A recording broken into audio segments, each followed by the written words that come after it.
Germans! Welcome back to my channel. If it's the first time you're watching, welcome! Don't forget to subscribe. Anyways, today, guys, I really needed a coffee first before we get, into the talk.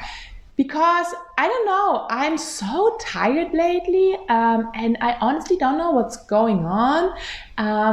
It started, I think, shortly after I had COVID last summer. And I'm just like super tired all day long. So even if I sleep for 10 hours a night and I get up, I'm still tired and I could go straight back to bed, which obviously is not an option. But I don't know. It was okay for a while, but then shortly after Christmas, it started again. So I really need this coffee. I also went to see a doctor to get my blood checked out, but apparently everything is okay. I was hoping, they would say you are low in iron and, take this pill and everything will be all right. But nope. So I'm still hoping that I will be better at one point. So if you out there have any advice, shoot, I'm doing anything. So, but for today it will be coffee. All right. So, let's get started. So as you can guess by the title, today we will talk about 3 things Germans can learn from Americans. And actually this was something I was really looking forward when we moved to the US, because I believe that we can all learn from each other. And I was so curious to also, challenge my opinions and also my culture and see, what other people think about certain topics or how they do things. So today, again, I will share 3 things. Of course, there are a lot more. If you want me to upload a part 2, let me know. But I think the 3 things I will talk about today are the biggest ones. So let's get started. We are kicking this off with my favorite one and the one I really think is the most important to me. And I'm actually trying to keep this kind of different behavior, I would say. And this is being kind and, watching your words, I would call it. Let me explain what I mean. So Germans are known for being very upfront. And on the other hand, if you ask a German what they think about Americans, most of the time, one of the biggest stereotypes is that Americans are superficial. And Germans are super proud about being upfront and direct. And, don't get me wrong, sometimes I think it is beneficial, especially in a work environment. So my husband is always telling me that Americans are doing a lot of chit-chat before, they get to the point. And sometimes they might overdo it from a German perspective, but that's not what I mean. I don't mean it in the way of being more efficient. That's actually when I think being direct and open and straight to the point can be beneficial.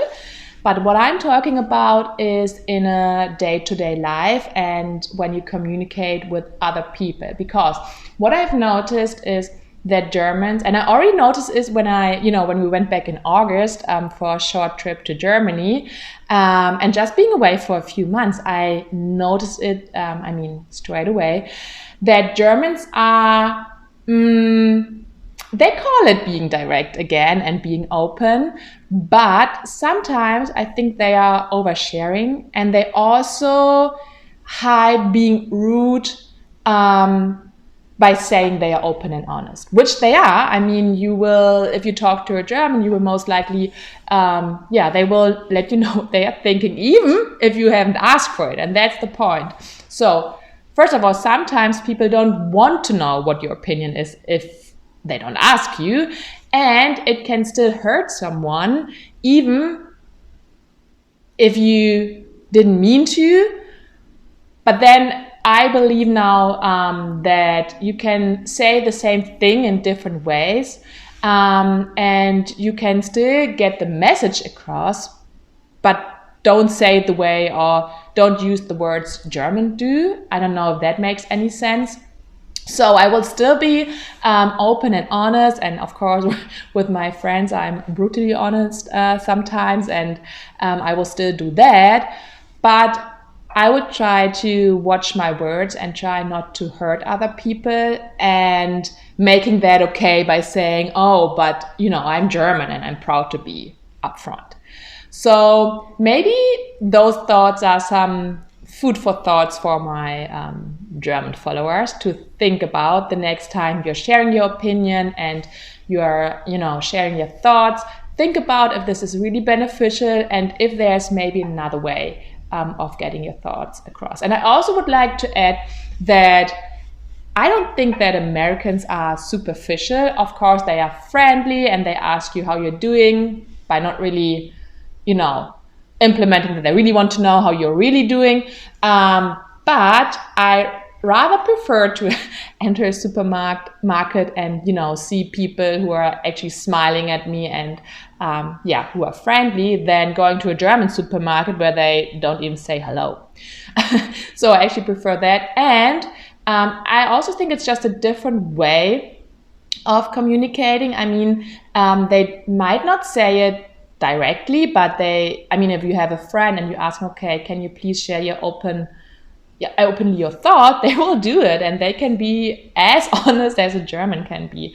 But they don't do it if you don't ask them for it, and they say it in a different way. So this is really something I want to keep on doing, and I hope I will. And yeah, again, just some food for thoughts for my German followers out there.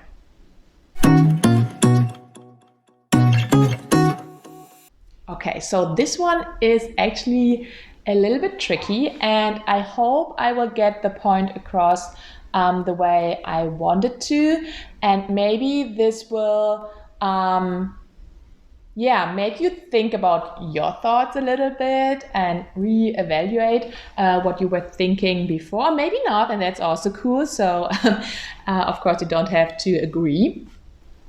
If you don't, or if you do, please feel free to leave me a comment. I'm always happy to learn from others. So, this one is about, I would call it mom guilt and childcare. So, as a lot of you might know, in the US, a lot of moms have to go back to work after 6 weeks, 2 months, 3 months if they are lucky, and they have to go back to work full time. And I mean, I'm coming from a culture where it's the norm, I would say, that the mom stays home for 12 months, or the dad. I mean, sometimes they split, but usually 12 months, I would say. And after that, it's socially accepted to send your kid to a daycare. If you do it early, I mean, there are moms, but it's not the majority. And I would think that if you have a choice, or most of them, if they have a choice, they will stay home for 12 months because they think it's best for the child. Don't get me wrong, even before I moved here, I always had the opinion that every family has to decide, or every mom and dad has to decide what's best for their family and their dynamics. So let's say a mom is not happy by staying home 12 months because she is just not feeling the stay home mom vibe, whatever, then it might be better if she, starts working and she's a happier person and she can be a happier mom. And I mean, for whatever reason she decides to go back to work, it was fine. I was never that kind of mom who said my way is the way everyone has to do it. But for me, and I also think it's because of it's the norm, or accepted the way, I stayed home with both of my kids for 12 months. And I felt that's the way it's best for my kids. And now seeing that most of the moms go back to work earlier here, and don't get me wrong, I'm not saying it's healthy and it's the best way to go back to work after 6 weeks. I don't think that's the best way, because your body has to heal, and maybe you're mentally not prepared to go back to work and things. But what I want to say is that seeing that it can work, that actually the baby takes the bottle. Most of the moms pump or whatever. And in Germany, if you ask moms, most of them will tell you, my baby is not taking the bottle. I cannot, go somewhere because my husband, the only way my kid wants to eat is by being breastfed and stuff. Of course, there might be kids out there who are like that, but now seeing that it always works with the kids here, sometimes I think Germans are not really, because they think it's the mom has to stay home sometimes. And now I'm I'm trying to get the point across. So I think sometimes it's not just the child; it's also what we think is the norm, and sometimes that makes things more difficult. And also with babysitters. So here it's, super normal that you have a babysitter when the babies are super young for date nights, and they ask for people to come over more frequently than we do as Germans, I believe. And just to give you an example, one time we had a new babysitter, and my husband and I, we were planning to go to a concert. Backstreet Boys concert, by the way. It was the best decision ever to go there. So if you get the chance to see them, go. It was one of the best evenings ever. I just wanted to share that. But okay, let's go back to the topic. Anyway, we had a new babysitter, and because the concert was 2 hours or 1.5 hour drive away, I wanted her to come earlier or another day to get to know her. That's, I think, what most of the Germans would do. You don't want to leave your kids with a stranger, even though she came by recommendations. Anyway, but then we had COVID, so she couldn't come. And the very first time she came was the day we went to the concert. So I told my friend that I'm a bit nervous about her coming, for the first time when we are that far away. And my friend said, why? I thought, a friend recommended her. So why are you nervous about it? And I was like, yeah, well, but I haven't met her.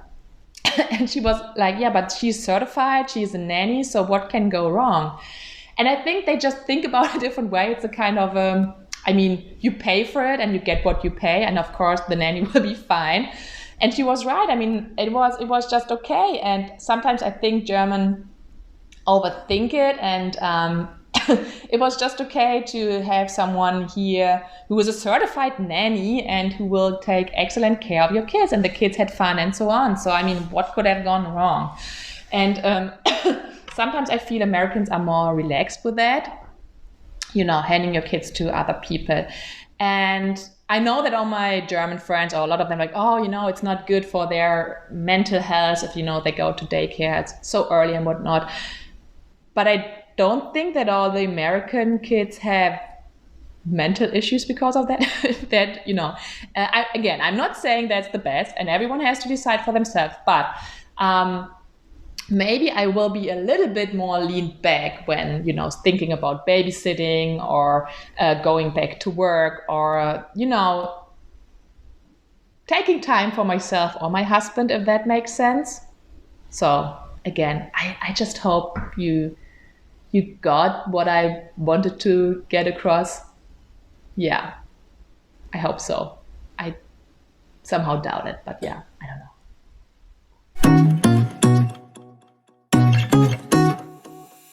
Okay, so the last one is very personal, but I think it's very important to talk about it. So what I noticed is that in general, the topic mental health is not a taboo as much here as it is in Germany, or, getting help, counseling, whatever, for whatever reason. When, first time my friend told me that she is, seeing someone because she has some mental health issues, she's struggling with some things, I was kind of, wow, that's, super open. And usually I would just expect a very close friend to share that with me. So this is not something Germans would share with a neighbor. And I'm not sure like every American is sharing that with a neighbor, but I really feel that this is a topic socially a lot more accepted, and a lot more people are seeing someone just, to learn about themselves, or maybe they have issues in their marriage. And this is something they openly talk about. And I think it's so important, and Germans would benefit so much from it, as I think it's still, not among my friends and my generation, but I also think it's because I'm living in a bigger city. I would think that I still think, and I think it's the case, people living more in parts, in the outskirts or something, that is really something you don't talk about. This is something just weird people do, like people who really need help. You don't see a psychologist because, you struggle with being a mom, or for whatever reason. So this is really something I think Germans have to learn, and I wish they will. So, that this will be a conversation you can have with a friend, and you can even, share more openly with people at work or something, without them thinking, oh, she's seeing someone, so I don't think, she is really strong, or she can handle the pressure at work. Because I still think, especially older people think that way, that when someone needs help, that they might not be, strong or something. And this is really something I hope will change. And I hope, that is definitely something we can learn from, my American friends. And I'm thinking, I'm now also living in a big city. Is this also something, because I'm living in Boston, maybe my American friends can help me out. Are people as open about mental health and, going to see someone for counseling when they live, I don't know, in Pennsylvania, in the middle of nowhere? I don't know. Please let me know. I'm really curious to learn about it. But anyways, again, I think it's very important that this topic becomes more a conversation that you can have with everyone you want to have. Doesn't mean that you have to overshare, but more socially accepted. All right. Okay. So with that being said, it's the end of my today's video. And guess what? If you want to learn more about what Americans can learn from Germans, subscribe, watch my next video, because this is something I will talk about soon. All right? See you soon. Bye-bye.